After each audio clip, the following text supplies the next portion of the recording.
This is what concerns me about the sort of the TikTokification of narcissism. Because what you're seeing there, and I've run into this over and over again, a lot of the folks out there who sometimes put out narcissism content were hurt by a narcissist. I'll give you a classical example. Somebody's boyfriend cheats on them. He's a narcissist. I'm like, he cheated on you, not okay, but I need more. Right. Okay, so I think that this idea that somebody cheats, that makes them a narcissist. Do narcissists cheat more than other people? Absolutely. Absolutely. Is everyone who cheats a narcissist? No. So I think that when a person's hurt in one way, they want to make that leap. We even have to be careful there. So yes, and it's annoying. It is immature. We really latch on to the superficiality part of it. Just because somebody puts selfies on Instagram, it doesn't make them a narcissist. So what does a narcissist ignore you? Very simply, it's passive-aggressive behavior and very typical of a covert narcissist. They will ignore you when you say something, okay? It's being dismissive. In other words, you're not important. They don't have to respond to you. They don't have to reply to you. You're nothing, okay? They're trying to make you feel like you're nothing. They're trying to break you down. And how do they do that? By not validating you. They don't validate you by not giving you the courtesy of responding to you. So they're ignoring you. It's a way of controlling you, all right? So that you become thirsty and you keep reaching out to them, hungry for that validation, for them to say something to you, to validate you.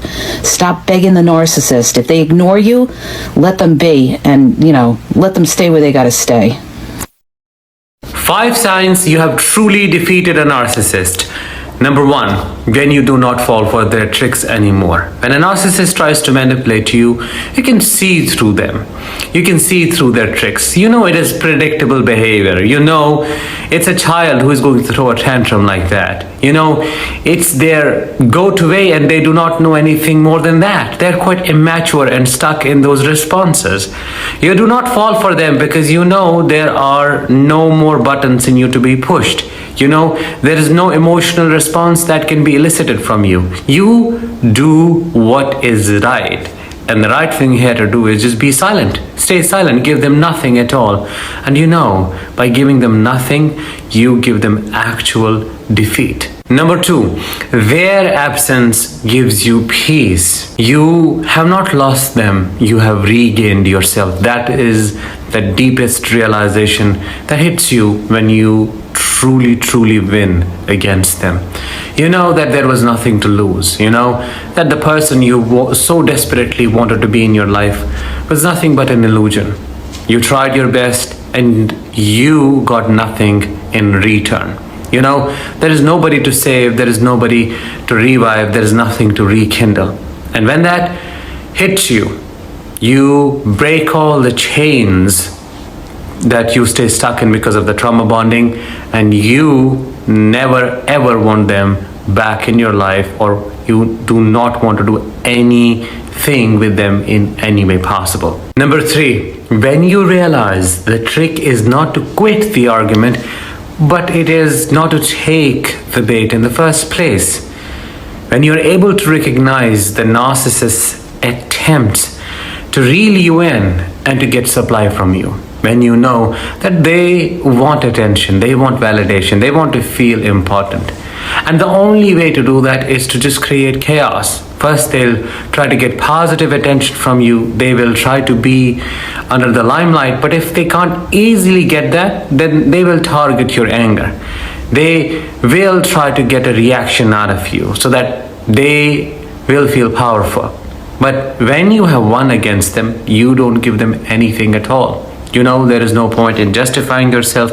There is no point in arguing either. There is no point defending yourself, and there is no point explaining yourself at all. Number 4, and the most important one, when you do not depend on them for any form of support.